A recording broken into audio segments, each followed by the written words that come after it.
Everybody, it's time to circle back to this Esper Ketramose control deck. This is something we played one League of and 3-2 a while ago, and our build was pretty untuned. I was testing 4 Ocelot Prides of the sideboard to see if I wanted to pivot into those against combo and control, combo, control, and big mana. Didn't end up liking that plan very much. I also ended up not liking the Leyline bindings as much as I expected to in a Ketramose control deck. Kind of simply put, when you have all of these 1-mana setup cards, Tune the Narrative and Relic of Progenitus, where you want to go like Relic into Ketramose or Tune into Wrath, it's also very awkward to have your Triomes as also kind of 1-mana setup cards. Where it's like you need to go Triome into Binding or Triome into Triome into Binding, and then it can be very clunky to like deploy your hand. So I decided to move away from that. I ended up adding the 3rd Surveillance, which is something I like, and where I'm playing 1 Monumental Henge, which can dig for either Relic of Progenitus or our card advantage payoffs, Ketramose, or one of Jace, one of Teferi Hero. This is another part about circling back to this deck, is that Jace, Mind Sculptor, and Teferi Hero of Dominaria are popping up again. Control as an archetype seems to be doing a bit better. It's pretty bad against Eldrazi. And, you know, I think we're compensating about as much as we can against Eldrazi. But besides that, I think this is an archetype that's really good against the format. I think you're pretty good against Black-White. You're pretty good against Breach. You're pretty good against Boros. You're pretty good against Titan. You're pretty good against everything besides Eldrazi. So hopefully you can kind of dodge that a little bit today. You're pretty good against Black-White, or sorry, Blue-Black, which has also been popping up in popularity because someone did well with a Kaito recently, and the blue-black players are really excited about that. We're also playing 1 Logic Knot, which I think is a nice little extra delve card to help enable Ketramose to attack and block. Yeah, nothing else too big. Just the sideboard. Sideboard is very different too, so we're close to like 20 cards different from last time we played the deck. You just have this like I win the game button that otherwise it's kind of hard to have access to, if that makes sense. To keep this one. Having this new Heartless Summoning adjacent enchantment creature. No, but I do love Heartless Summoning. So the Sib Sig Ceremony, triple black, legendary enchantment. So you can't have 2 of them in play. Creatures cost 2 less. When a creature control enters, if you cast it, destroy that creature, then make a zombie druid creature token. So this is specifically worded so you can't go Ceremony into Hangerback Walker and then get a 2/2. The creature has to be destroyed. Okay, big mana immediately. Although a Tron build, so Break the Ice, thankfully going to be better. I do think this Jace is about good enough to keep. Hopefully you can surveil into something good to do on turn 3. Hopefully they're kept a hand that's really reliant on this Prismatic Ending. Cool with Gravecrawler. Well, it doesn't. You don't get to go infinite with the Gravecrawler, unfortunately. Okay, looks like it's the colorless Eldrazi Fleshraker build. This relic is not so bad. I'm gonna go ahead and graveyard it. I think, even if I drew Ketramose, I would just rather go Ketramose here. I think. Different white card seems to be all right. Hopefully they don't play a Karn this turn. That would be pretty bad. Yeah, I don't know. Don't know about this one. They played a Karn this turn. But infinite with 2 Mirror Retrievers. Yeah. That's true. My opponent chooses Tormod's Crypt, which is just actively bad for them. Now, I've lost my Leyline binding, so an onboard Karn the Great Creator, kind of tough to deal with, but I do have, instead, the Teferi Hero of Dominaria, I guess. That could work. Although they may, like, coding upkeep tap a land. But then maybe I get to just go Wrath the Skies. You mentioned some good unbanned targets. I don't think Shaman is on the list. Oh, no, Shaman is on the list. I haven't tested it, though. Don't expect me to be out here play testing cards for the unbans. It's not something I'm interested in doing. It's not something I have time to do. So don't expect that. But yeah, I do actually think that Deathrite Shaman would be an interesting one. I really don't think it would break anything. And I think it'd be a nice iconic card. And with the last cycle of bans and unbannings, I'm starting to really enjoy the dynamic of. Let me think about this turn. I kind of just want to go Teferi plus. And then next turn we can go Teferi minus and Wrath the Skies. Although maybe it's better to go Teferi minus this turn, but I don't get to dig this that deeply. Let's just go plus. We could hit a counterspell too, which would be nice. So part of what kind of opened my eyes the last BNR announcement is that I really have enjoyed this dynamic a little bit of like classic iconic modern cards coming back, looting Mox Opal, Green Sun, Zenith, and these cards can contend with the power level of the Modern Horizons cards. And so like I feel like that specific dynamic has been really good. And it's something I want to see more of. And to me, Deathrite Shaman feels like the perfect tool. And also like mid-range decks could use a buff. Just on a very basic level, mid-range decks could use a buff. Okay, looks like we picked the right line here. Is there an argument for Psychic Frog at the game plan? So Psychic Frog, Wrath the Skies is a pretty big nombo. You could make an argument for it. Frog plus Relic is a nombo also. I consider playing some of the sideboard. Decided to not do that right now, but maybe we should have some in the sideboard. Okay, so let's go Wrath X equals 2. My opponent found a Disruptor Flute. That card's not going to be a big problemo, I think, with me having double Prismatic Ending, of course. I guess let's just go ahead and shuffle. I mean, if I draw a Relic, I'm going to want... Or if I draw a Ketramose, I'm going to want a Relic. But I think I'd rather just have another fetch land right now. Oh, so I guess I should have banked one energy. Although, no, because I could have drawn Counterspell, of course. All right, so they have Disruptor Flute, and then they have 2 mystery cards. They imprint a Sire of 7 Deaths. Looks like they're casting a 7-drop instead of, the best possible 7-drop. That sucks.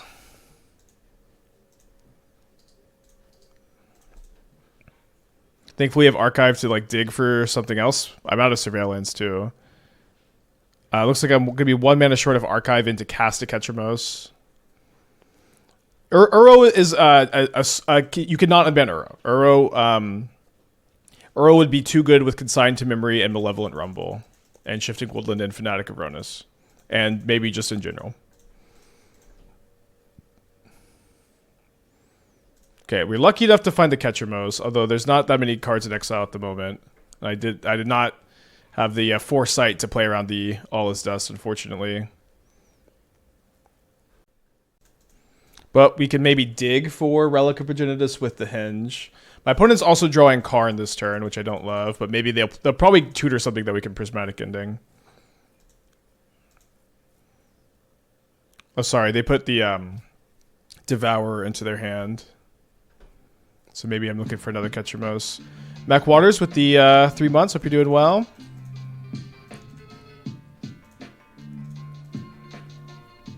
Hinge. Okay.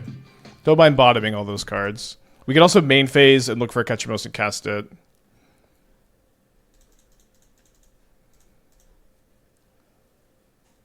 Nice. Yeah, Hinge is a card I really wanted to play in this archetype. Right now we only have 1. It's kind of hard to be more in on this, I think.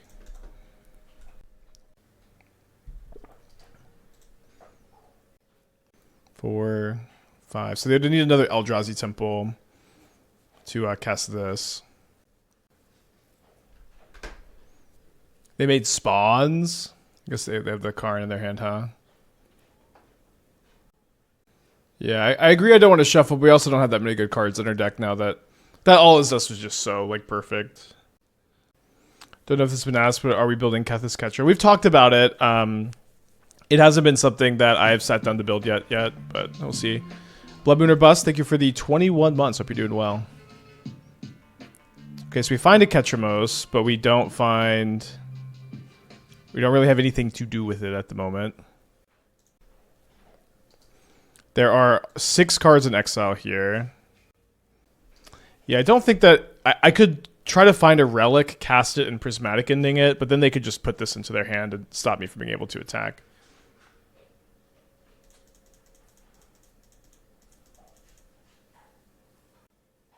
Yeah, Seething Song is also, I think, a silly unban when Storm is so good at the moment, or potentially good. Like they're about to print a Dragon Storm card. Like it's like this is like the worst possible time to unban Seething Song. Okay, I'm going to game 2. This did feel like we could steal game 1. Going to game 2. All right, so Force in, Consigns in, Break the Ice in. Against this build, I guess regular Eldrazi, they have got the Rumbles and they have like a lot more Talismans. This build usually plays like some snare targets, not that many. I'm probably down to like 1. Now I do typically like to be pretty in on like Tune plus Wrath Disguise as my removal because it just cleans up everything. However, again, this build is a little bit different.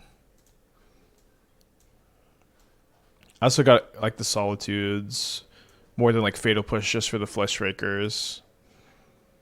But I think I want to be down to like at least one of each of these. Maybe I'll just cut the last snare. Cut some Pending. I think Pending's really good.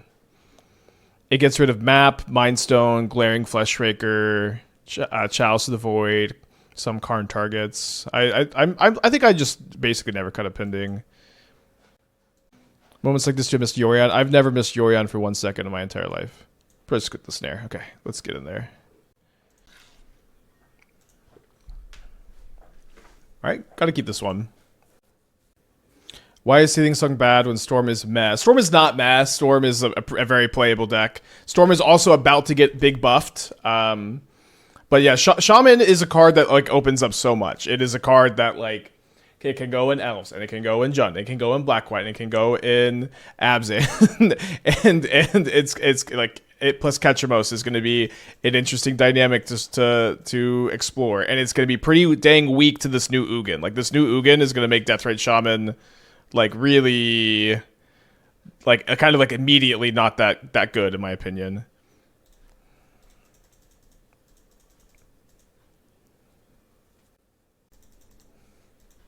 Turn 2 Necrodominance. Well, there's also an interesting tension where Necrodominance makes your Shaman not that good going forward sometimes, but yeah, like it's a mana dork. Yeah, I think we've evolved a little bit past like the mana dork into 3-drop on turn 2 is dangerous. I don't know.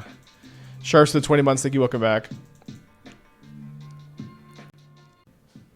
Yeah, why Pending over Binding? So I have been pretty off the Bindings here because I think they play really bad with the Tunes and the Relics. Like you're wanting to go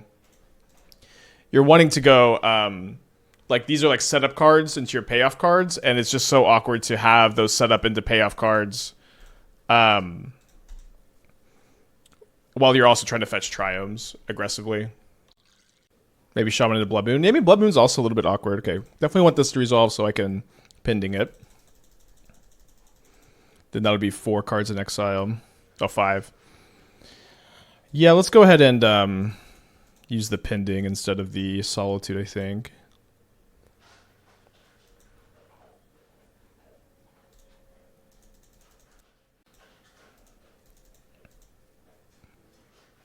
Yeah, I think the only issue with Shaman is Ketramose. I think that'll be the main argument against it. I agree. Which would be a fine argument. Keep the Counterspell.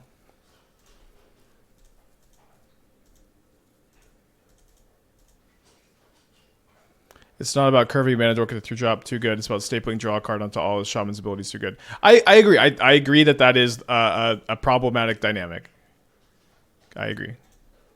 I certainly want it to be tested. However, there currently are like several better 1-drops than Deathrite Shaman legal in the format. I think that Guide, Pride, and Tomio are all better. So, like, with that dynamic, I'm just a little less worried about it. So, definitely want a creature resolve for me to Solitude. Probably going to pitch the Ketramose. I do have, like, 2 energy. Okay, definitely pitching Ketramose now. So this will be card 7 in exile for my Ketramose to attack and block. I'd love to draw. A Relic is just going to seal this game if we ever can find one. Although another Consign ain't too bad, huh?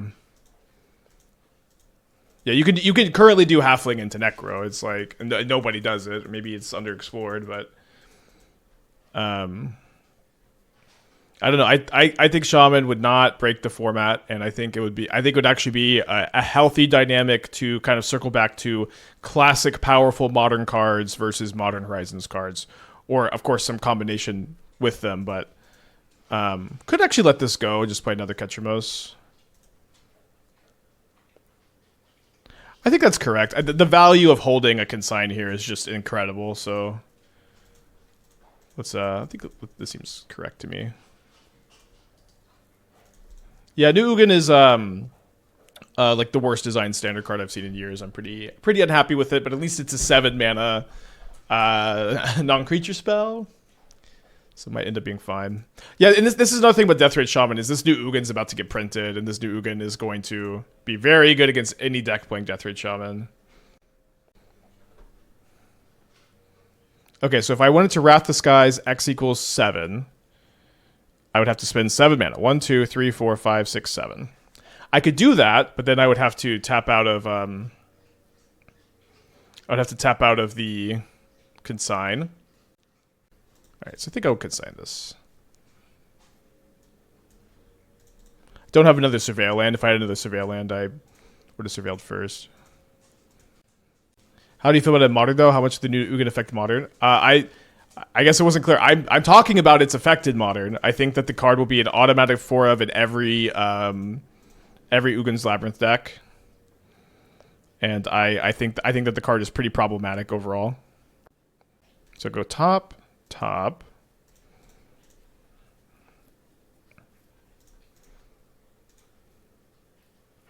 Like my biggest complaint with this new Ugin is that if this card was printed as is, like exact same text, and exact same text as now, but it didn't have the best line of text on it, which is whenever you cast a colorless spell, exile a permanent that's 1 or more colors. If it didn't have that text, it would still be playable in Modern. It would still be playable, and so it's like unbelievable that it also has that insane line. Okay, gonna keep the fetch land for now for Jace. Gonna Jace after we draw 4 cards with the Relic.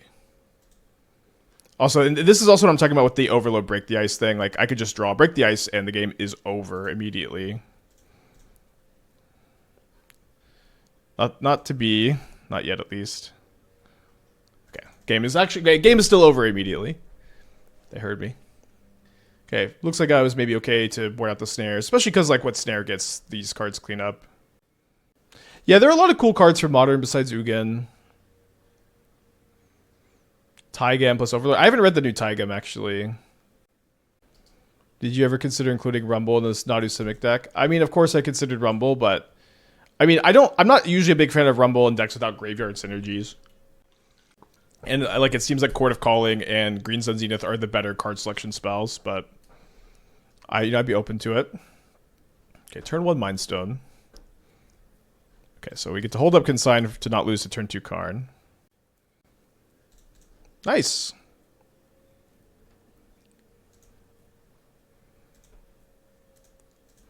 I find it hilarious you could get Nugen in half, passive and Planeswalker, and either half would be playable. I know, that's just a great way to put it. It's just unbelievable that it got printed in this form. Verdict might be better than Wrath. Well, Wrath just cleans up like their artifacts, so I tend to like to embrace that a little bit. Okay, so usually you want to tune before you surveil, usually. I think I will go ahead and surveil instead of tune. Might want to pitch this to force.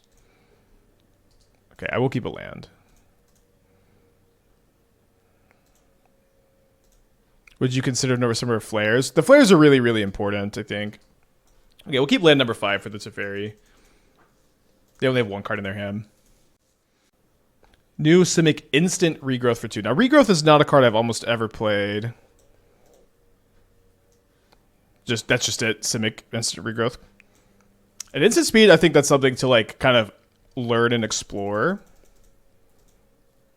All right, so it seems like they have a K command, so I'm not that interested in like casting the Tude, and then I have to pitch my Logic Knot to the Force. So they put Sire into their hand. So if they cast the Sire next turn. Okay, they don't have the land to cast the Sire. Let's tune. There's Wrath Disguise, so I think there's a good chance I'm just going to start off with Wrath Disguise and kill those Mind Stones. Maybe I should do that the following turn or save this to pitch. Okay, so if I let them resolve K command, my opponent has 4 spawn tokens, and I maybe only have Logic Knot up. I think that would be okay. They also there's like a higher chance they don't have K command because they didn't play it the turn I was tapped out, or not tapped out, but like they didn't want to go end of turn into it. So yeah, they're not guaranteed to have it in the spot. Okay, and I didn't draw a blue card, but I do have my Logic Knot up.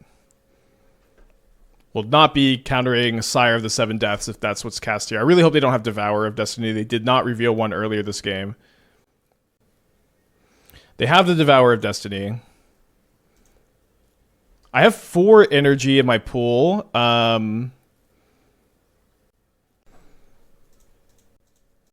So if I go X equals to kill the Devourer of Destiny, I would need to pay a little bit more in here. I would be tapped out of my my Logic Knot, I guess.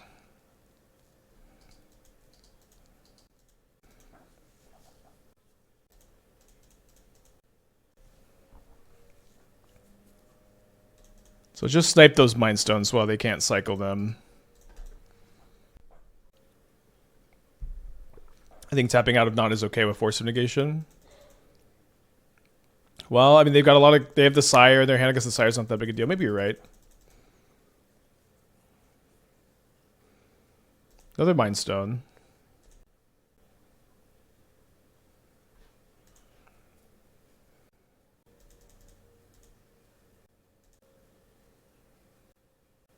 So I know they have the Sire. I'm pretty sure I can go 1, 2... Yeah, I think we can go for the big Wrath Disguise this turn. And then we'll be able to recoup some of our life with the Solitude.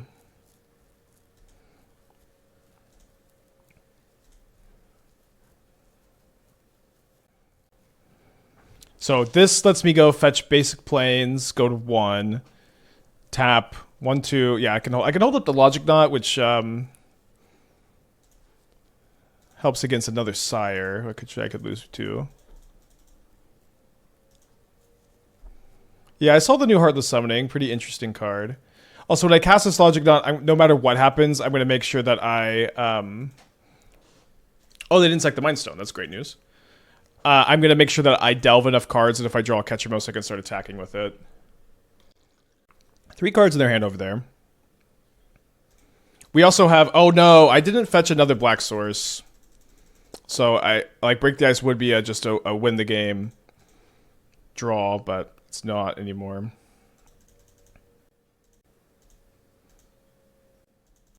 So they have a K command. So it looks like we're going to have to wait a turn on our Solitude.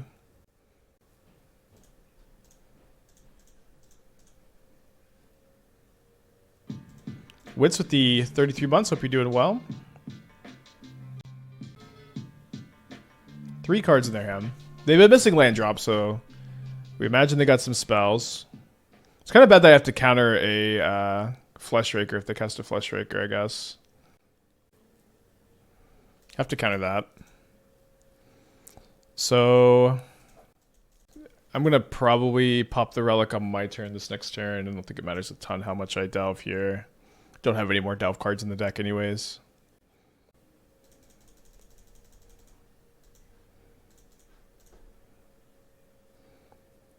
Yeah, I guess there's like no chance I can't even crack this if I do draw the Ketramose.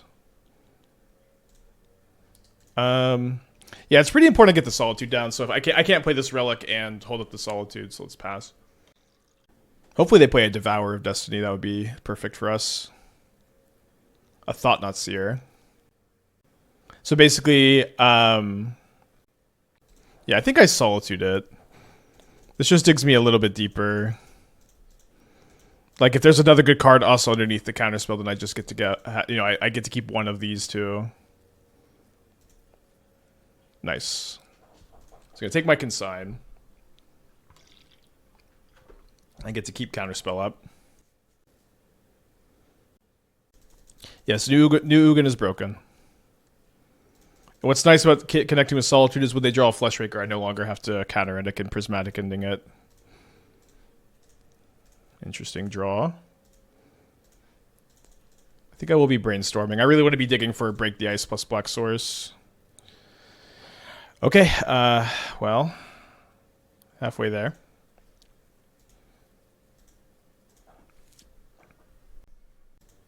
Let's look at the Taigam.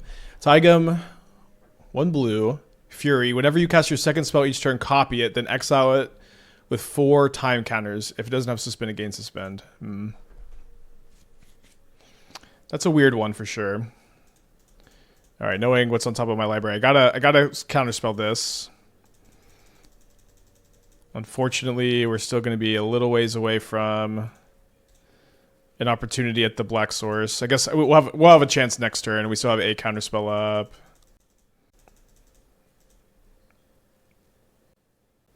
I would say that this Taigam does not look like it'll be playable in Modern, but you never know, I guess. I guess this eats a counterspell.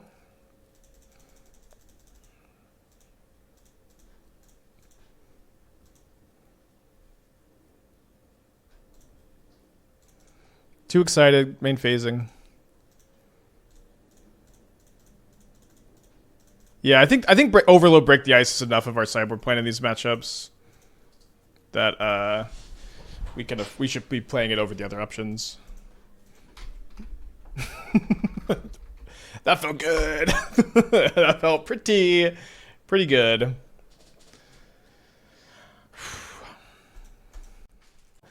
All right, let's give this one a go. Our mana situation's not very good. No, you get the copy instantly. Okay, I guess I didn't understand how the card works. Why do you get an Overlord? Wait, does Overlord have suspend counters? Atriax, the 14 months. Thank you, welcome back. It doesn't trigger Ketramose. It doesn't trigger from the battlefield.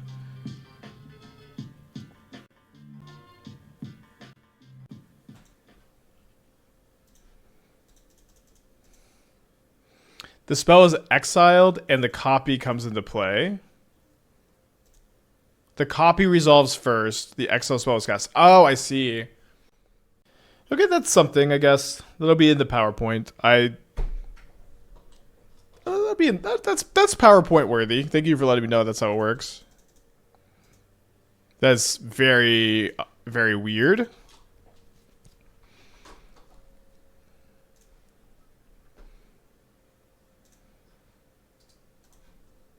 Okay, definitely gonna keep a relic here. Probably gonna get Godless Shrine with the Marsh Flats instead of another Surveil land. Though could maybe hold the fetch for a bit too.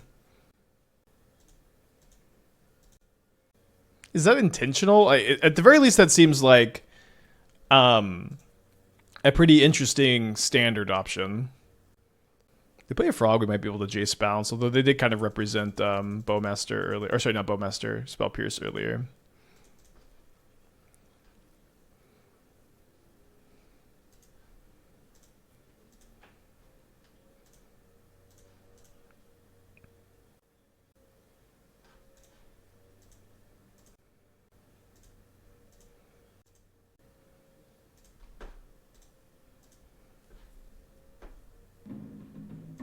Okay, 4/3 can't be counted. Trample. Whenever a creature you control or a creature spell you control becomes the target of a spell or ability. Whenever a creature you control or a creature spell you control becomes the target of a spell or ability, draw a card. It's kind of nice. Very notably, this is a big part of like why we do what we do, but a big part of like what's missing from Modern's card pool is like good creatures to turn on Fanatic of Rodus. I'm a big believer in the card Fanatic of Rodus. This is a 2-mana card that can tap for 4 mana. I'm a believer that is a powerful effect. But the quality of 4 power creatures is quite low. Like, you know, I haven't hated the Outcast Trailblazer recently. We have Brightglass Gearhulk, but it doesn't curve into it super well. It's awkward to work with a Ketramose because of the colors. This card seems to curve into it very well. It's green sunnable also. So I think I like this one.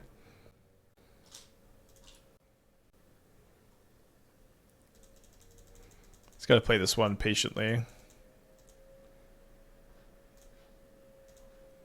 We want to set up for a turn where I can go Solitude, they counter, and then we get to untap and slam a Haymaker. The new fetch land arts with like the dragon scales, I think they look pretty cool. Aspiring art review. Sure hope my opponent doesn't draw stock up, unironically. Pretty good. Teamer Battle Crier. During your turn, spells you cast cost 1 less for each creature you control with power 4 or greater. I don't think I love this one. This kind of seems like my opponent has waited until they have double counterspell up. I haven't even gotten to draw a single counterspell. Oh, never mind. Spoke too soon.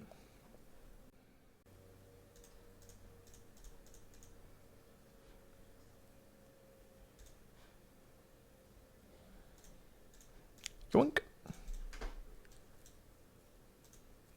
Just check. Yeah, you get to keep the copy. Wow. Oh, sorry. I guess if they play an Oculus, it's just good for me because of the Wrath, but probably should have tapped. Keep them honest here.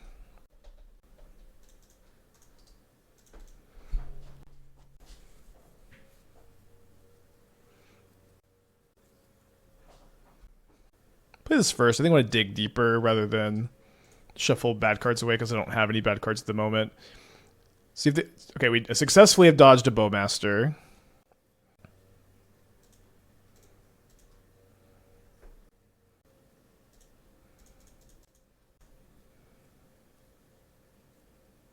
I should have tapped one more. Probably not a huge dealio.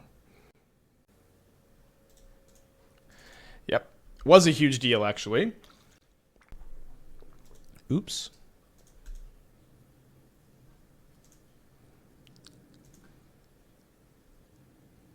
That might be the ball game.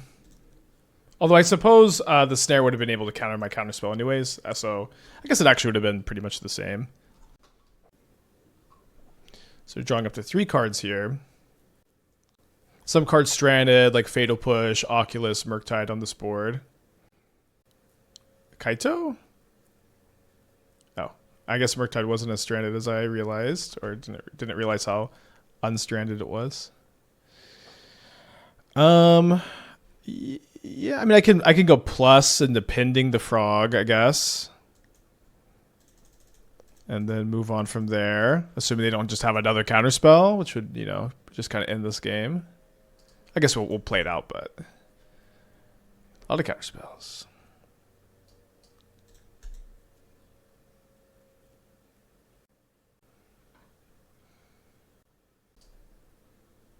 They have the Kaito. Oh no, sorry.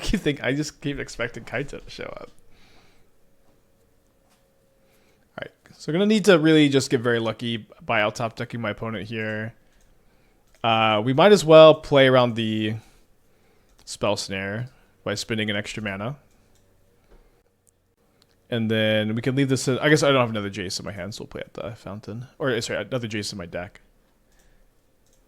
2-turn clock, we can draw Wrath the Skies, Solitude, end of list.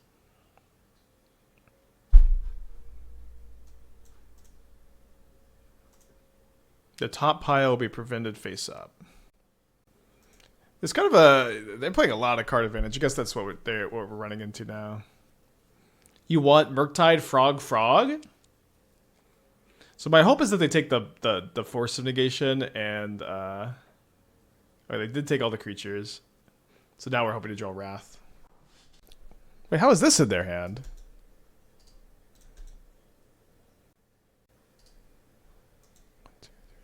Oh, didn't realize the Murktide just kills me. Well, that was gonna be a tough one.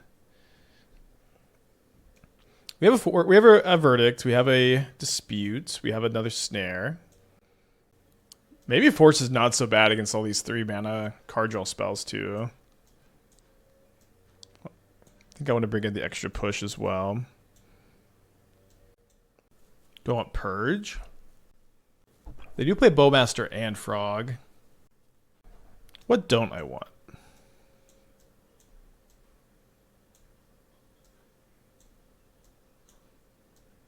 I think I don't want this many Prismatic Endings. Like, I think Purge is mostly better than a Pending. I also have 4 Spell Snare, 2 push. Yeah, maybe just cut all the Pendings and cut the Force and play the Purge. Yeah, Purge also gets Kaito. Oh, no, it doesn't get... Oh, it gets on my turn, though. But it's hexproof on their turn. No, Ashiok, why? In this match, it's completely awful against them. Could you explain why you think Ashiok's good? Like, the graveyard hate is minorly relevant, but it's very easy for... If they just have a creature in play... Ashiok is just dead. Force is bad. I know Force is usually bad, but like between Stock Up, Kaito, Sauron's Ransom, it's like certainly seems better than it usually is. Can we all agree fuck Magic? This game is too fun to quit. I don't know why fuck Magic. I think maybe we could say let's develop a healthy relationship with this game. is my encouragement to y'all.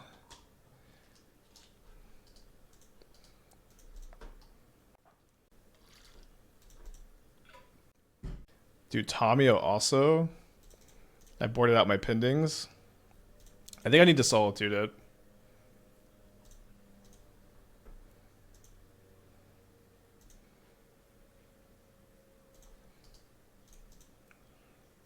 That does not feel very good. Oh, because the whole Tigum thing's giving me a headache. I see. Carry on.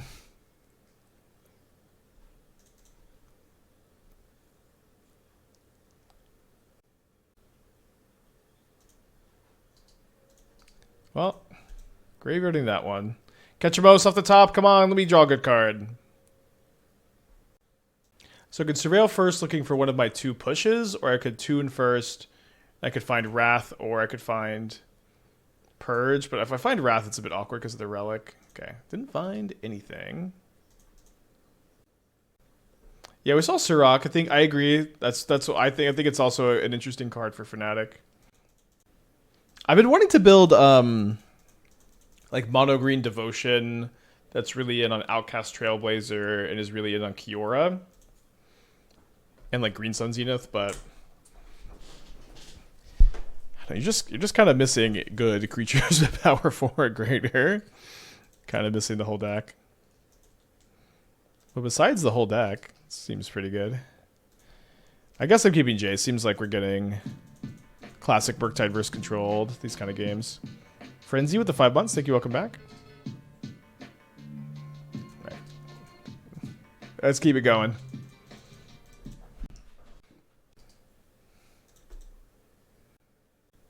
Have I considered Tyrox, Saurid, Tyrant? We got to get better with these freaking Magic card names. What the hell is this? Tyrox, Saurid, Tyrant. Makes my jaw hurt.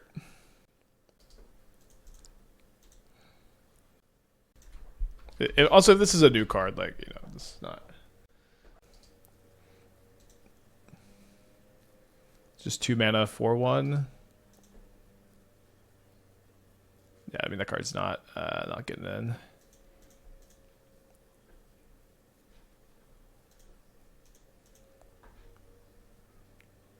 Counter target spell with mana value 2 or less, and then it's also on this side. Okay, hold on. How does Omen work? Computer, how does Omen work?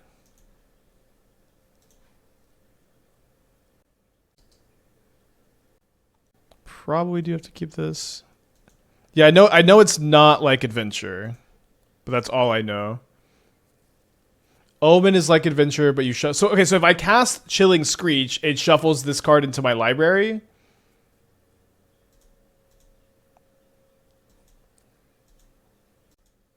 Yeah. If this was an Adventure card, it'd be pretty good. It says how it works on the card.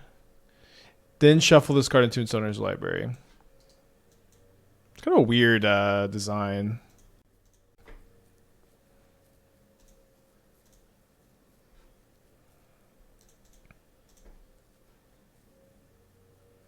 Thoughts on Boros or Mardu Hollow One, splashing white for Flage and Boros Charm.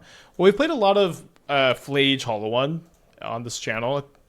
Flage is very good in Hollow One, but you mostly want to play it when Boros midrange is very popular. Otherwise, I think you're going to be a more aggressive build.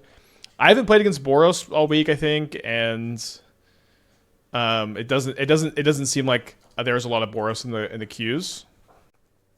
So they don't have a Chandra's Incinerator, which they probably are. They probably have in their deck if they're playing Seal of Fire. They have 2 cards in their hand. Gonna be tough to get out of this one. I think I gotta plus the Jace. Yeah, I'm not sure why it's templated this way. So if I leave this on top and they have 2 castable burn spells, I'm dead. But it is kind of a blank card, so I think I probably gotta leave it there.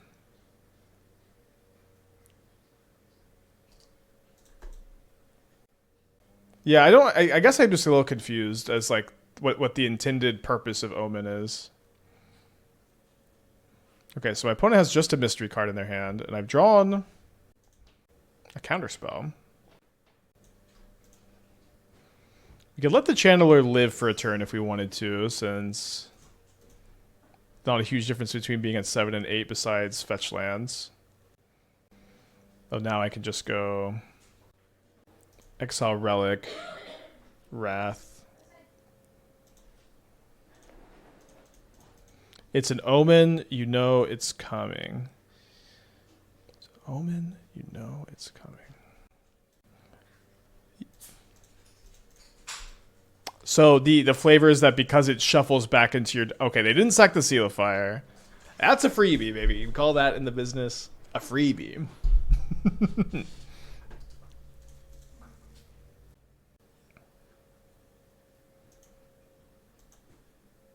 So I want to dig a little bit deeper. Digging for a counterspell. I think is better than aggressively Fate Sealing. Here's a counterspell.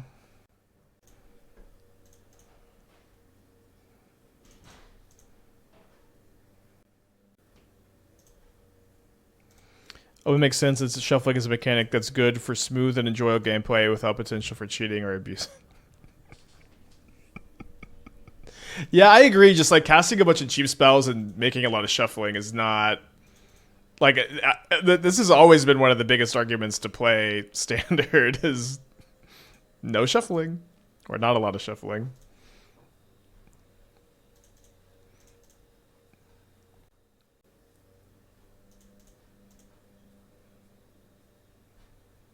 Put that on the bottom.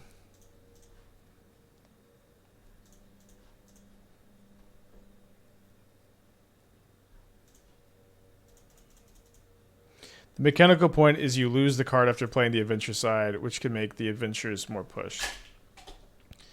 You lose the card after playing the adventure side, so you can make the adventures more pushed. Yeah, but like, why? My main comment, and I think the comment of most people here is, why are they templated this way, and why are they not like MDF? Why are they not MDFCs? Because this card is like the only difference is that you shuffle it back in instead. All right, that's effectively equal to any burn spell, so I'm going to go ahead and bottom it here. Maybe I'm misplaying here by plussing the Jace.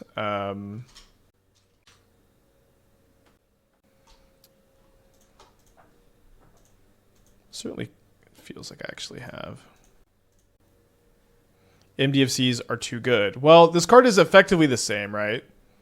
MDFCs are annoying because you can't read both sides. I guess so. I would say it's a little bit weird for them to like kind of just flip flop back and forth on that point for so long, but I guess so. Okay, well, this is a good pickup. I think I brainstorm.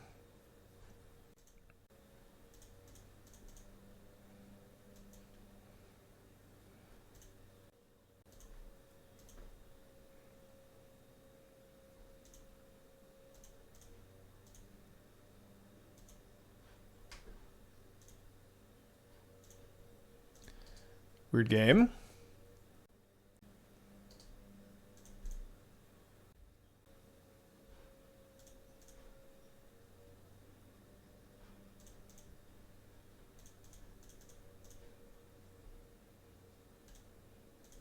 They did say back when Adventures revealed back in Eldraine 1, this was the template for split creature card, not exclusive for creatures. Okay, cool.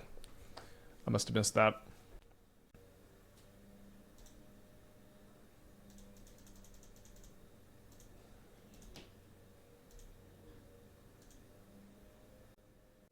Not that the bolt seal, so we're safe enough to cast the Solitude.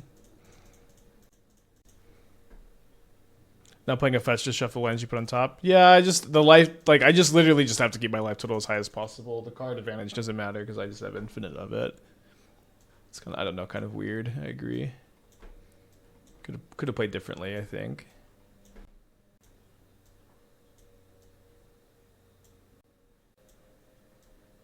I think I like sideboarding like this. Trim the Planeswalkers, trim 1 Wrath, 1 Tune. In Purge, in Push, in Force. In the 4th Snare. Still reeling over Ugin from yesterday. We aren't overreacting, are we? I don't know. At the very least, like, this is, like, if they're going to print a broken card, the fact that it's, like, a 7-mana non-creature spell is good. And this card seems to be not very fun, and it seems to be not very well designed. However, I could be... It's not an Eldrazi. And I think if an Ugin deck is like the deck to beat somehow, if that ends up being the dynamic, that isn't the worst dynamic either. But overall, I'm not a big fan of this card being printed as is. It's I think...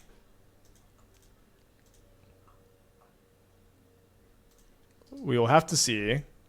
I would love to just be wrong. I would just love to be wrong, and maybe this card just is... There's just no way. There's no way this card is not ridiculous, I think. We'll see. You like the mechanic or do you like the treatment? Ugin? Well, what I don't like is that like it has a triggered ability on cast. It has a static ability, and if you removed either of these, if you removed the triggered ability or the static ability, the card would still be like good and modern, and with both it's just absurd. It's just the best in slot. Hopefully something I can snare here. Maybe Power Crept Ugin so far is fine. Who knows? Just another must remove thing. Well, the thing about it being a must remove thing is it can come down through a non-consigned counterspell, get rid of your best thing, and you could even go, it can come down, get rid of 2 things, 3 things sometimes. Ooh, they haste the channeler, so I'm dead. 3 things sometimes. And so like this, remove, and then it also has 9 loyalty. So removing it from board is just like almost not a strategy. You have to counter it. Ideally consign it, but the thing is, like, your consigns are just so taxed in this matchup. You can counter it, consign it, combo kill them before, combo kill them after, or you can like interact with their mana to keep them from ever casting it. And so like all of these strategies can work.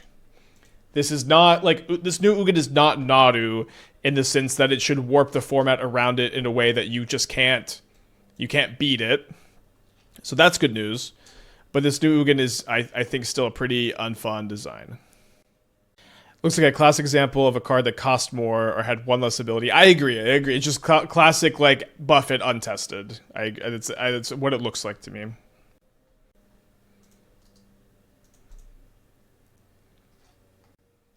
The problem is that we in Modern aren't allowed to have Wasteland or any good land destruction. Okay, so I'll say this: Wasteland is not a card that you should want in Modern, in my opinion. Wasteland is a pretty miserable card. It's not a card I would ever advocate to be printed into the format. Maybe I should be. I think I should force this to keep them off Chandra's Incinerator.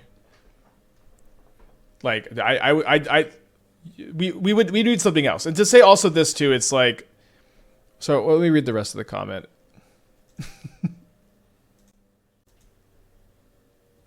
I've lost it. We are not allowed to have wasted or any good land destruction. Well, we do. We have like break the ice. You know, there are good land destruction effects.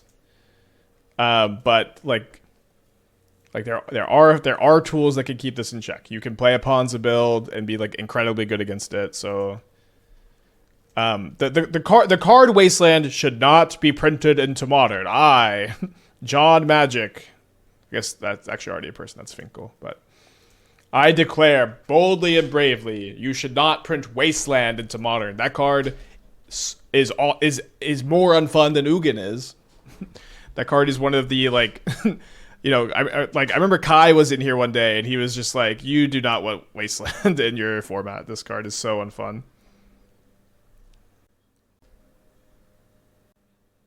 Would I be down for a worse Wasteland? So so this is another thing too, is when Magic players get frustrated, it's very easy for them to only ever think of cards they know instead of like thinking about cards that could exist.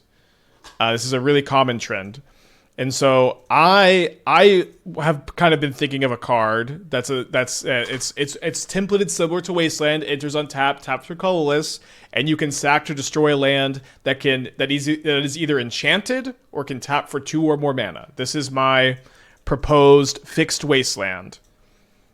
Destroys a land that can tap for more than 1 mana and can also destroy an enchanted land. And what's kind of fun about this too is against Tron, like they get 1 use of it before they get their lands blown up too, and so they get to cast 1 big spell.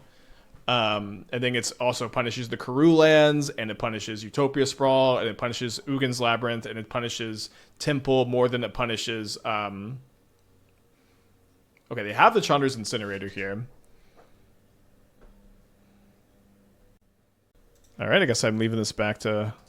It says Trample. Okay, still can leave it back to block. It punishes the Ugin's Lab and Temple more than it punishes Tron, which is good because those cards are better than Tron.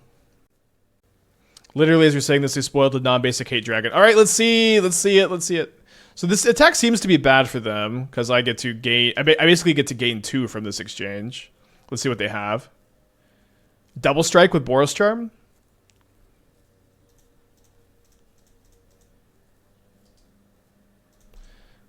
Yeah, well, let me see that non-basic Hate Dragon.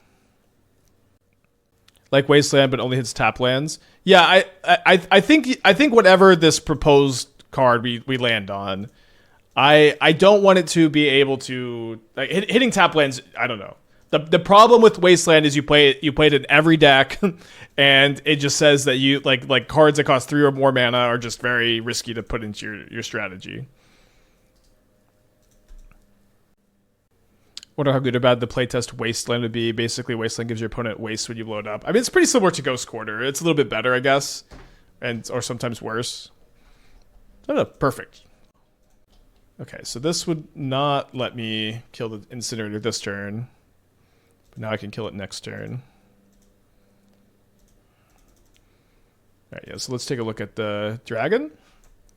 It's 4 mana.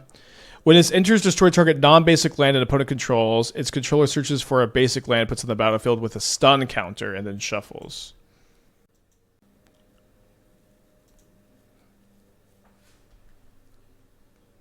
Can work with that. I will be ephemerating this card. Oh no, 3 damage to my Ketramose. A Wasteland gives them a tap treasure when you blow it up. Yes, I don't know. I feel like what do we want this Wasteland type card to do in the Modern metagame? We want it to punish big mana strategies. Oh no, not another Incinerator. Please, anything but another Incinerator. Wait, what is this? Just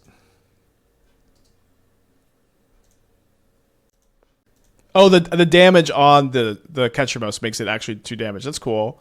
I didn't realize that. That's a great play.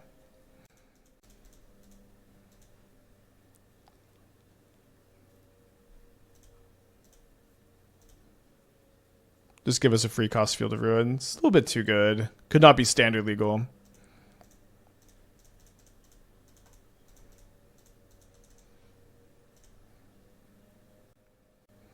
It's worse Charmal. Well, what's nice about this is this card is main deckable. Magnetic Hellkite is main deckable. But Charmal isn't.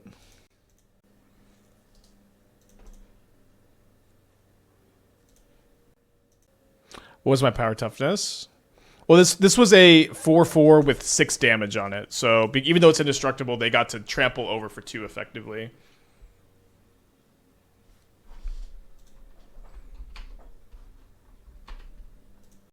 That's certainly like a curve worth considering.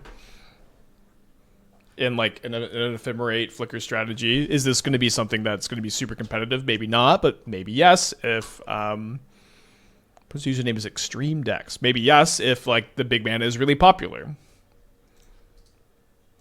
There's a 4/5 flyer, you know, too. Couldn't you already do with Riders? Yeah, you could already do that with Avalanche Riders. This is a 4/5 flyer instead of a 2/2 Echo. What are we talking about? Stats do matter in Modern. It's also Dragon. There's like, that is relevant too. Yeah, it's comparable to White Orchid Phantom. You could play both too.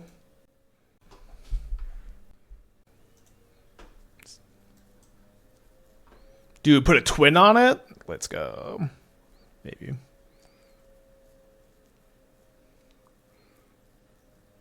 You want to play the Artifacts, the Deceiver Exarch? That's 2 mana for Mox Opal, maybe.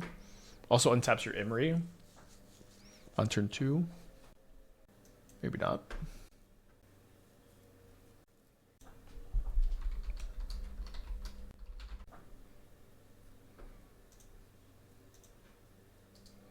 Yeah, gotta keep a tune here.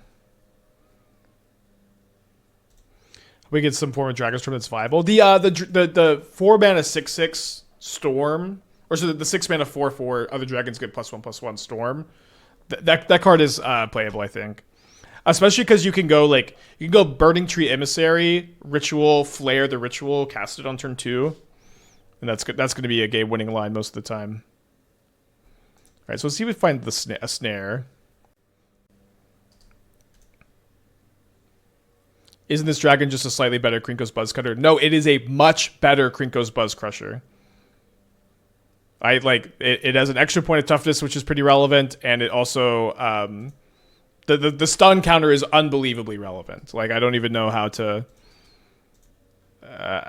articulate to you how important it is, but it is very, very important. All right, let's not deploy the Relic when we're probably going to Wrath next turn, or we have a good chance to Wrath next turn. Sultai got Vindicate on a Saga. This set is going to be big. Yeah, it puts a stun counter on the land that gets got. That is just an incredibly big deal. If you ephemerate it on your opponent's turn, like on their upkeep, it enters tapped with a stun counter, and then it doesn't untap the next turn too. Yeah, I've seen the new Heartless Summoning. That card, I don't know, I'm not that excited about it.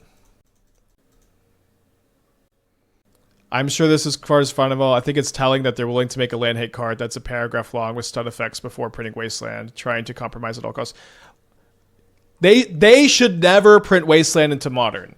If you are suggesting sincerely printing Wasteland into Modern, I sincerely encourage you to rethink your philosophy on design. We have one of the biggest strengths of Magic the Gathering as a system is the experience of 32 years, 33 years of card design. We know that Wasteland is a really unfun card. We know that Wasteland is a card that makes for lots of non-games. We can and will design better cards into this format. Wasteland is not a card you should think of as a solution. You should think of printing a new, better card like this one. I think with double Solitude in my hand, I don't really want to counterspell this. Yeah, like this is I think a reframing I encourage you to have. Yeah, Strip Mine's fine though. 2 mana Fulminator Mage. Yes, it's like something along these lines. We can do better. We can do better. I've said again. I have mine. I want a wasteland that can only target lands that tap for 2 or more mana, or an enchanted land. That's something I would love to see.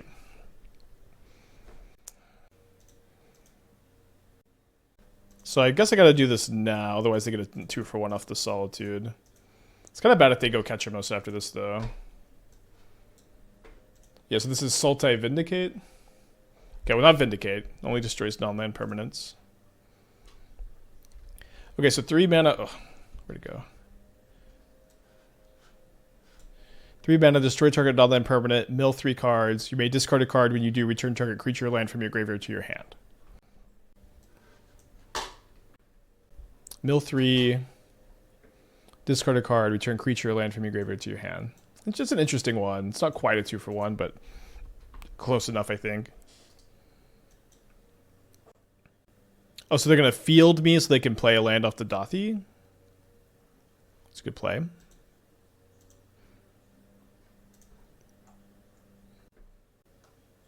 Would it hit Tron lands before they're activated? So yeah, it intentionally does not hit Tron lands before they're activated. This is partially because like Lab Temple is better than Tron right now, and so you also have kind of an interesting dynamic where they get to cast one thing before getting hit by this card, and so like, is that one thing enough? I think that that's kind of a fun dynamic, and I like that it kind of balances Tron a little bit more versus Temple Lab, and then also like against Lab you can or if you're playing Lab and you want to play around this card, you can just not imprint anything. I think that that could be kind of a fun dynamic too.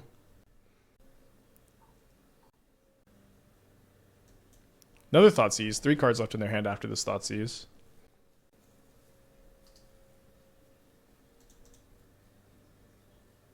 Ketramose off the top. It's a pretty good one. Best possible land. Especially right before they, or after they fielded. Yeah, we're not discussing a card. We're discussing my, like, people keep going Wasteland, Wasteland, Wasteland. This is my pitch for fixed modern Wasteland that does what we want it to do without messing up the format. Shieldred's pretty good here. Could maybe have popped the Relic in response, but then we don't get to use this.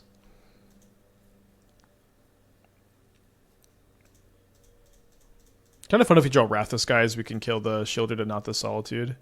Whoa, I hit everything. I guess we're going for Teferi Hero.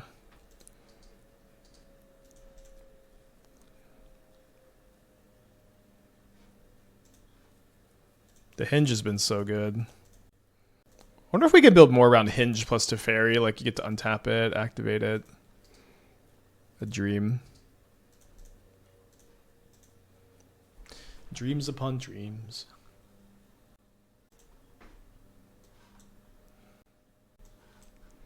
I mean, unironically, you could just play this in the Ketramose deck too. Or like the Phoenix Ketramose build, maybe. Speaking of Ketramose. I guess this lets this attack and block, which is maybe a bit awkward, but probably not the worst ever. Okay, they had one anyways. Actually, this worked out pretty good. Because now they don't get the extra card off the tap. So I need to go upkeep fetch instead of end of turn fetch to not give them the relic tap. But I do want to be surveilling towards an answer here. Yeah, I know it's a bit weird. 5 minutes of Teferi actually doing some good work these days.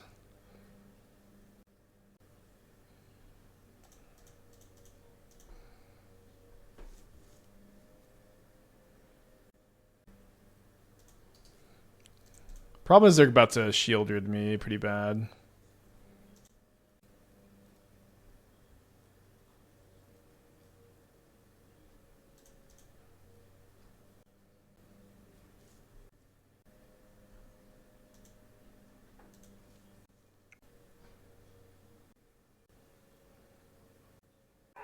This seems worse than Charmal. This card is main deckable. This is what I think you're missing, is you can main deck this card. I think this card is actually like is just modern main deckable if you're Flicker deck. It's very beefy. It is what the fuck. You could have. Did they shuffle? They must have shuffled, but I missed it. Is this good? They can attach it to Ketramose. And then they get to put it. Maybe. Okay, wait, I guess we get to see Aether Spark in action for the first time.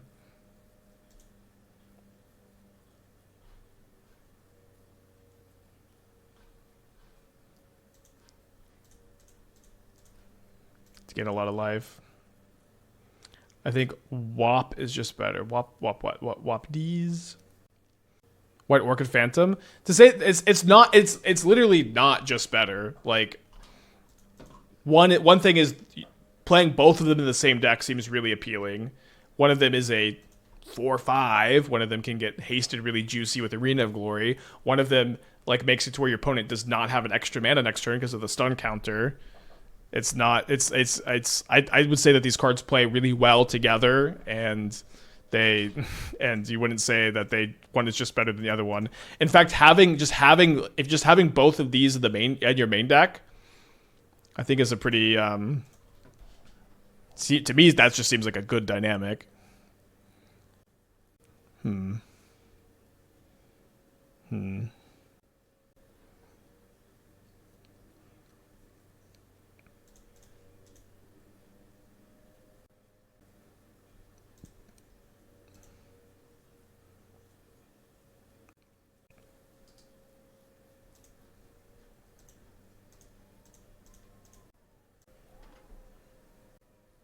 Yeah, there's a new card. It's a 4-mana, 4/5 flyer, red 2. When it enters, destroy target non-basic land. Its controller searches for a basic and puts it into play tapped with a stun counter. That's the text of this new card we're discussing.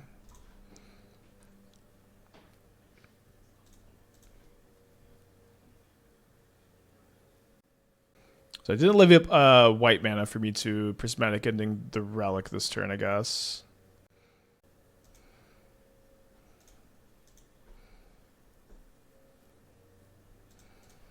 But I can go end of turn, pop both relics.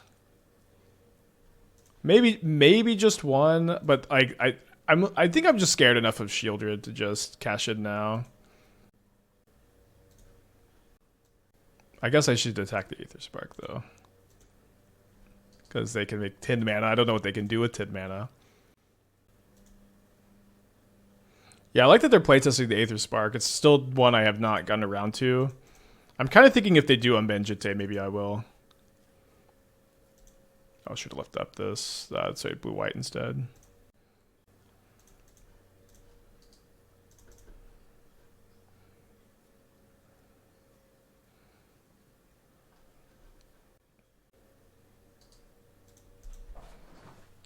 What a beautiful board state.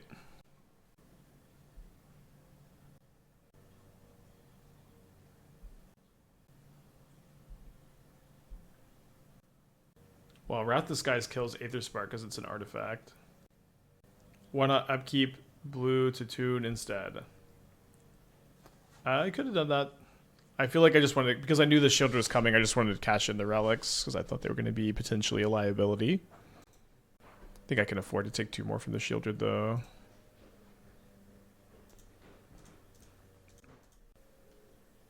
But I did say that when I did it also. Yeah, we saw a Demolition Field. They probably have a Henge as well. I think we played Citadel Henge in these colors before. Oh, so they're making me draw cards, which we can afford to here.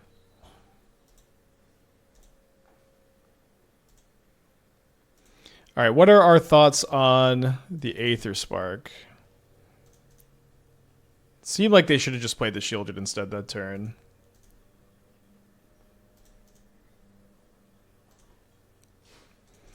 Not a glowing review.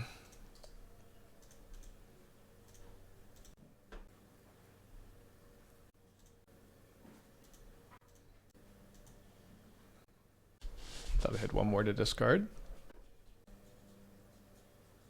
How do you evaluate card splits in a deck when your first draft is over 60? So I guess this is an interesting. So like, sincerely, like how, like what would you want me to? I can't give you a formula, but the answer to these questions is always the same. The answer to these questions is always the same. Think critically about it. Critically think about what to cut. And Modern is just such a weird format, and I cannot give you a formula on what to do in these situations. Modern is just too weird. It's just too all over the place. Every deck is too different. I don't know how you've built it. The answer is always going to be think critically, sincerely. That is just always the answer.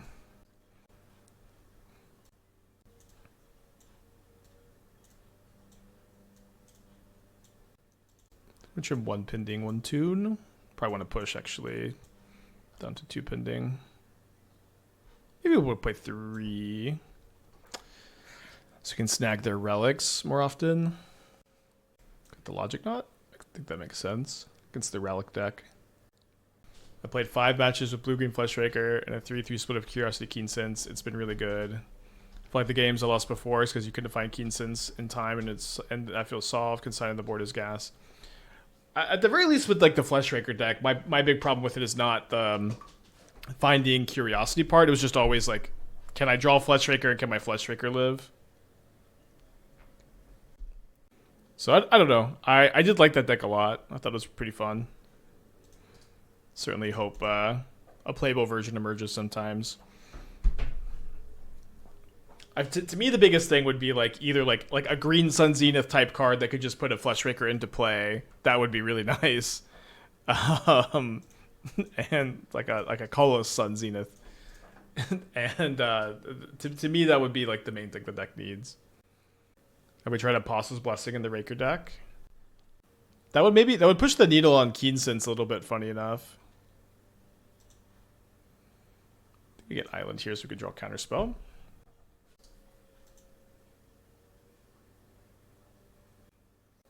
Yeah, I'm not exactly advocating for the printing of a colorless Green Sun Zenith, but that would be the kind of card that would make me want to circle back to that deck. Because it's like Fleshraker is such a removal magnet, like, and because it's a 3-mana 2/2, it's kind of easy to play around. And so, you know, I was really into like main decking a bunch of Spell Skites in the deck to protect the Fleshraker. I thought that was pretty important. It wasn't something I saw like in any of the other builds that people were working on. Do they have Ketramose? I have Ketramose too. Okay.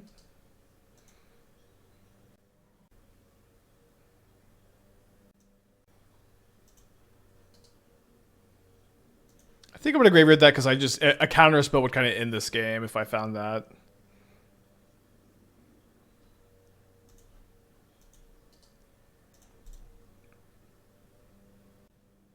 No Spike-Tron and Eldrazi do not need colors Green Sun. Again, I'm not advocating for this card, but I am saying, again, this is the kind of card that would need to get printed. I'll start saying everything 3 times, so we all get it.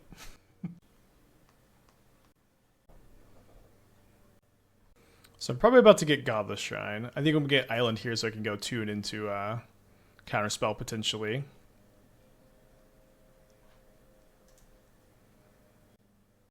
Hopefully they have a Bowmaster. No Bowmaster.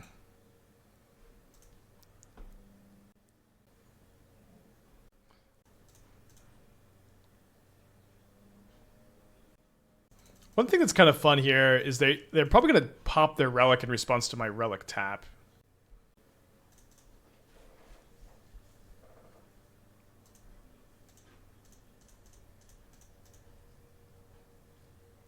Maybe if I target myself, they're less likely to. I feel like psychologically that might be true. Nice. I don't know. Let me know what you think about that one. And maybe they just have like Solitude white card Ketramose in their hand, and they're like, okay, they probably don't have a Ketramose if they're tapping their Relic now. Don't really understand why they tapped it now. Maybe we'll find out in a second. Bye-bye, Ketramose. Another Sunken Citadel. We're pretty cold to Henge if they draw a Henge.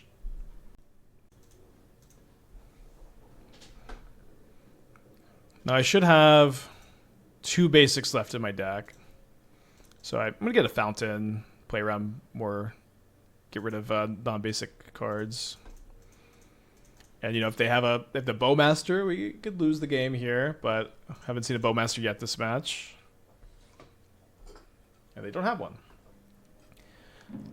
So we have a little bit of tension to play around Thoughtseize versus play around a field effect for the Ketramose. I think that we are doing good enough against Thoughtseize to keep the Ketramose in hand. But loving just one Jace, one Teferi. That's been feeling really appropriate in this deck so far.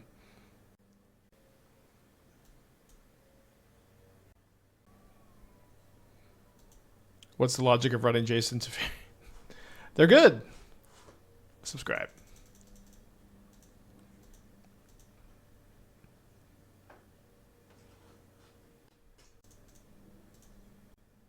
I think I'll just push, actually. This way I can shuffle off my Brainstorm.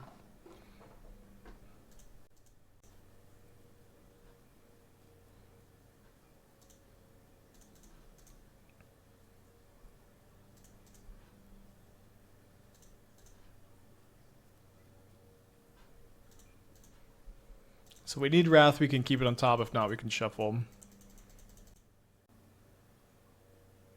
One Tasigur, I'm telling you, Tasigur built a couple months ago was great. It's a threat that turns on Ketramose. Well, if I was going to play a threat that turns on Ketramose, and thank you for being a good sport about that voice. If I was going to play a threat that turned on Ketramose, I would play a Psychic Frog. But I think I guess with Wrath of the Skies, Tasigur is pretty nice. I have played, some Tasigurs recently. The card is not very good. And, I'm playing a Logic Knot as like a Delve spell already. I'd probably play a Murderous Cut over Tasigur. Or or the new Murderous Cut that's like 2 mana, like Forage.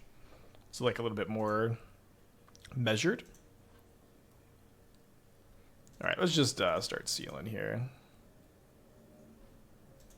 Yeah, I put that on the bottom.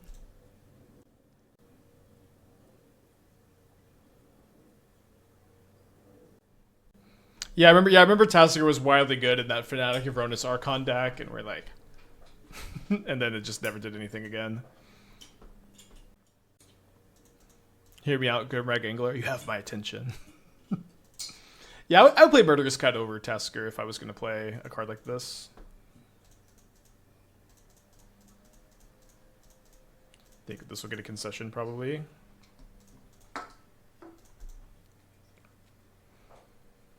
IDK, a frog will turn on Ketramose, so I don't know why you don't know. It just does. It's not really like a debate. Alright, you can keep a field. It's not like something we have to question, or, Psychic Frog does turn on Ketramose. We know this. We played with it.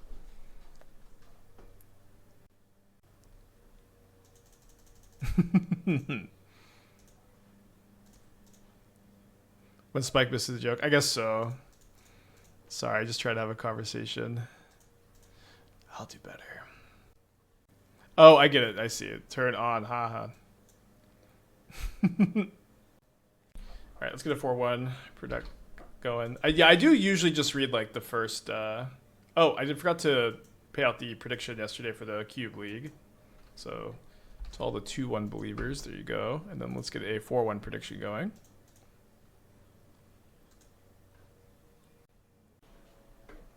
Not keeping this one. Keeping this one. Magic is easy. Now, I'm pretty sure I'm putting back the push, since I think the pending is just going to be a lot more versatile. We should lead on the Godless Shrine also, so you can maybe go Relic into pending X equals 1 into Surveil. Opponent does keep their 7-card hand.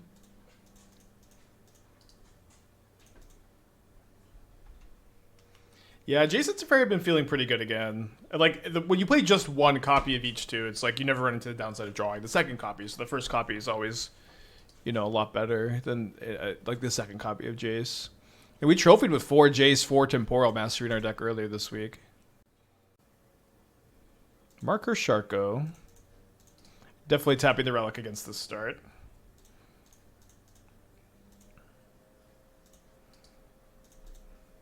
Being on the play with the removal spell and a Relic, super huge.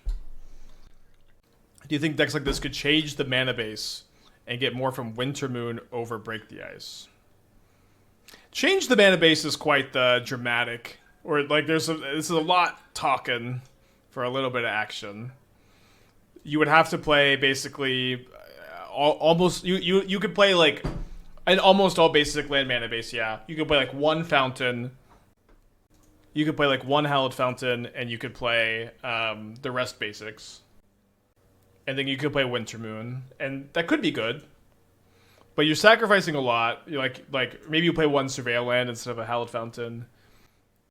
And Break the Ice was also great today. We just, like, you get to actually overload it pretty often here. Okay, so if I pop this Relic, then there's only going to be 6 cards next. Oh, the Relic itself. Okay, perfect. Now, unfortunately, I can't get another basic and cast Ketramose. Not the biggest deal, probably. Yeah, I'm assuming that this proposed build is, of course you can't play 3 colors.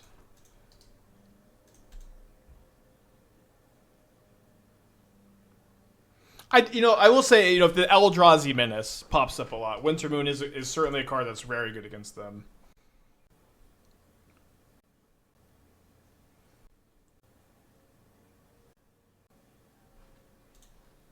Okay, Counterspell is a great draw.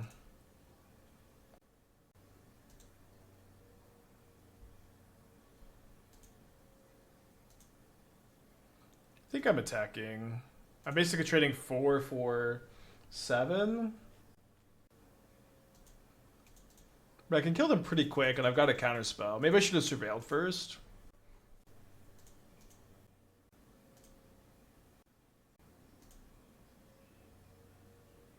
Wintermoon plus Dockhand, yeah. It's a bit awkward that like Merfolk in theory is one of the best decks that could utilize Wintermoon, but if you're doing that, you're probably just better off playing Harbinger.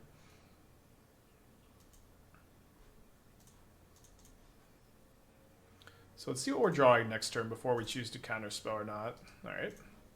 That makes it pretty easy. And they get less damage in because they didn't leave up the root wall of mana. So they hit me for 6 down to 11. Let's go ahead and get them down to 8. It's just 2 turn clock after this. To win a game of Magic the Gathering, you must reduce your opponent's life total from 20 to 0. 6, 9, 10. They hit me for 10 down to 5. I go up to 9, and then they have lethal again the next turn.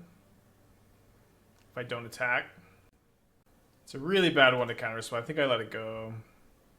But maybe I've miscalculated a little bit here.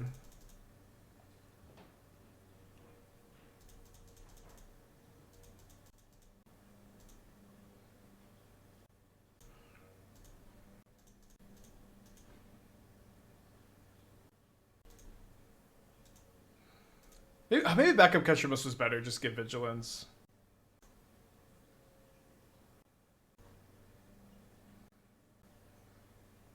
Okay.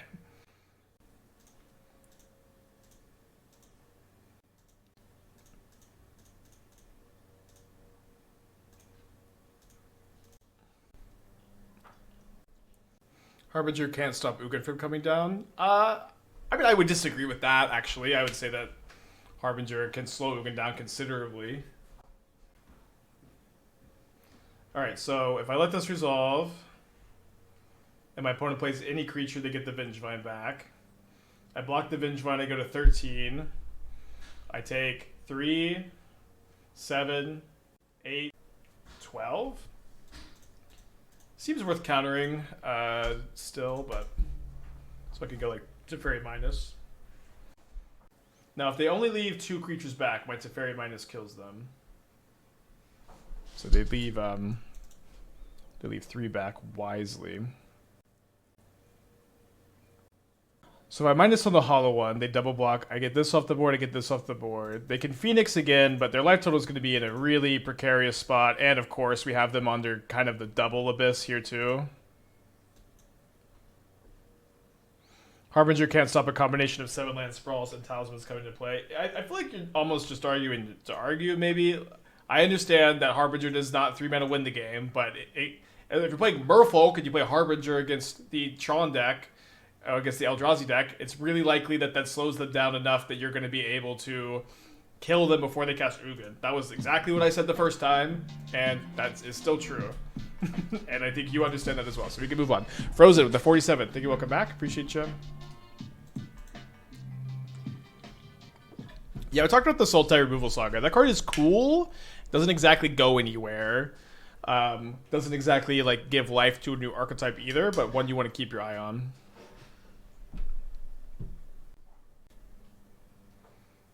Okay. Could we lose this game? We could. They put another Detective's Phoenix in the yard as well. They only have one card in their hand. It's going to be very difficult for them to get back Vengevine. They play Hollow One, which they can give haste. I don't think they can play 3 Phoenixes here. I'd say if they could play 2, I'm dead though. I think I'm dead. Wow. Would have been better to hold the white black land up and keep the bluff removal spell. Well, I have no cards in my hand, so it wouldn't be a very convincing bluff. Did they mess up? I thought that they had enough to get rid of. Maybe I miscounted. It looks like they don't have enough to bestow again, but they so Burning Inquiry, Looting Phoenix. That's also not enough. All right, looks like we got there. So now they are coming to the realization that they have to leave both creatures back here to survive. But they do get to keep this Hollow One in play. But they decide that's not a life I want to live, and they concede, which fair enough. All right, so we're up a game against Hollow One. The Purge has been pretty good too. Comes in a lot of matchups. Okay, Purge, Verdict, Snare, Push, Cage. Cage gets the Vengevine build for sure. Ashiok too slow. Could they not have exiled Vengevine? I would have to go back and watch the tape, but I was under the impression, yes, that they could have escaped both, but I didn't look super closely at it, so I might have miscounted. I got the Logic Knot. Maybe I don't want. Let's play 3 Snare. Yeah, we don't have Bowmaster build.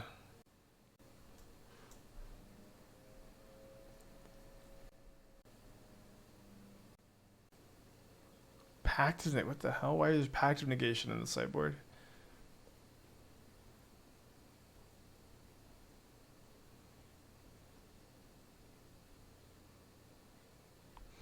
Okay, so is the combo? So you give non-creature spells Convoke. So you can Convoke out Nightmare over and over and over again with Weaponcraft Enthusiast sacking it. And then you could win the game with a Bowmaster.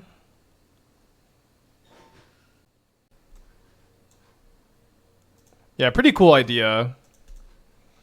I think it's a little bit too many moving pieces, but it's kind of nice that your card quality isn't the lowest ever, but fun deck. Definitely the kind of deck that you get a lot of equity with because people don't know what the hell's going on.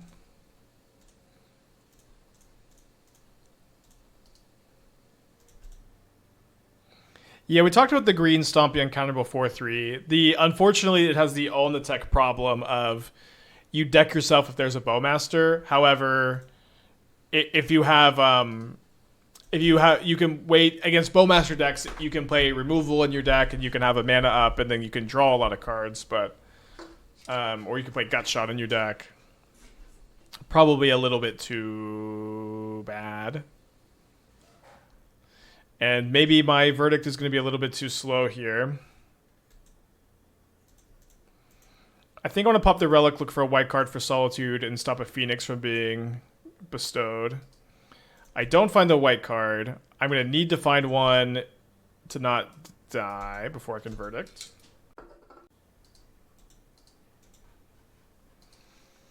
Cycles of Marco Sharko, so now I'm taking 10 down to 8.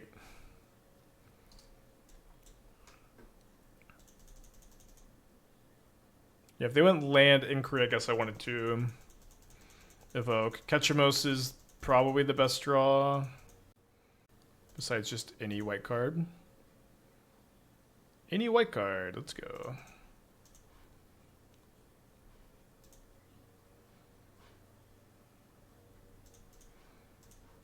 So exile this, take 5. Then I guess I guess the problem is if they can trigger the Flameblood Adept, I can't actually Supreme Verdict next turn. I think this Counterspell Dragon card is pretty good. You probably don't understand how this mechanic works. It's not like Adventure. You don't get to go Counterspell, untap, play Dragon later. Once you cast the modal side, it just shuffles into your deck.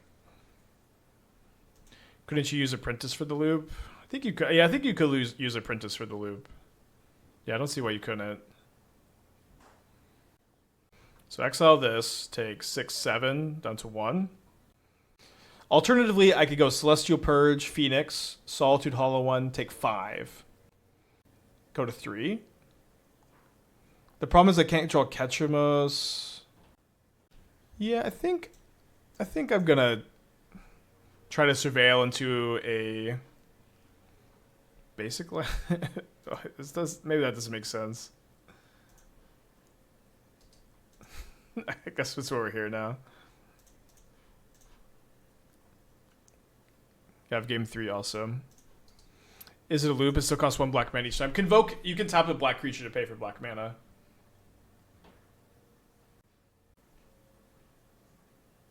Oh, I also have just miscounted. Sorry. For some reason, I thought it was going to 1.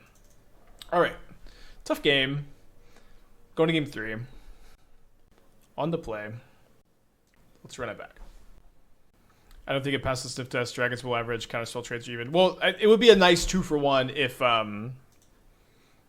if you could go Counterspell and then you just have a dragon that is like a beefy boy. I get why people like it, but it doesn't actually work. You cracked the fetch? Yeah, I don't think I counted the cracked fetch, but in my head I had. Spike, why not wait for combat to Solitude? They cast the Phoenix. They didn't bestow the Phoenix.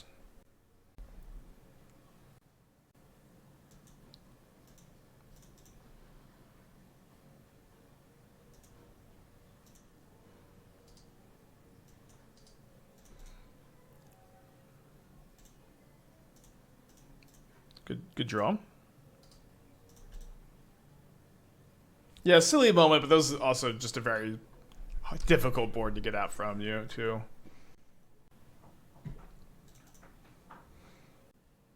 I don't really get Tideshaper as you don't care about Island Walk, nor have Harbinger. It's like the Tideshaper of the Merfolk deck was like mana curve consideration, interacting with your opponent's mana, having Merfolk to sack to your Hex Catchers. So they discard a Vengevine. They have 2 CMC for Snare. Yeah, I mean, they should have Fear of Missing Out and Goblin Lore. They haven't drawn one yet. You're going to put Snare in the graveyard? I mean, you wouldn't have put Snare in the graveyard. You would have sided out Snare if you're not going to keep Snare on top on turn 2.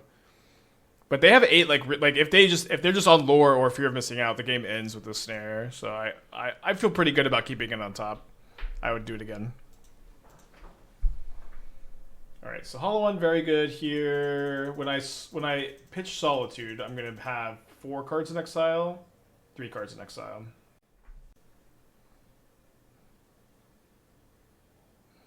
All right. No gamble, no future. I don't know. Phoenix in the yard? Jeez.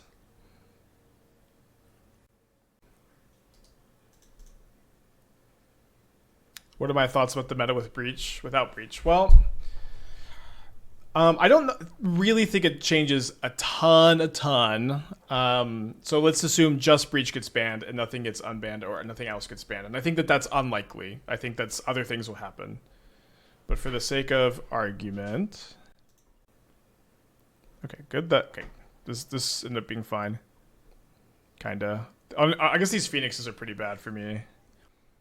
For the sake of argument, let's say that's all that happens. I think the first thing that happens is another spell-based combo deck replaces Breach Spot in the metagame. This is going to be likely either Mono Red Storm or Belcher, but it could possibly be a different strategy.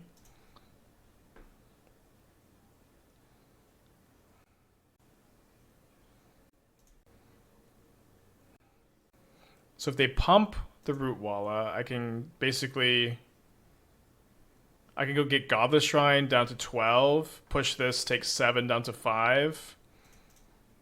I think I need to do that.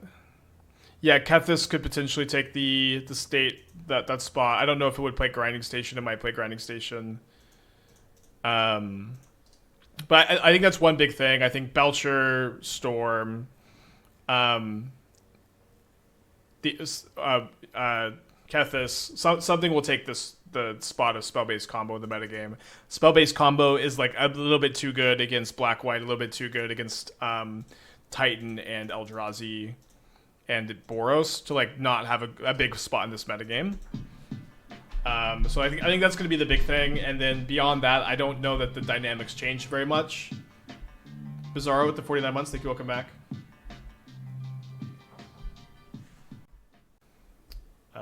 Just dead here. Okay. 3-2. Let's run it back here.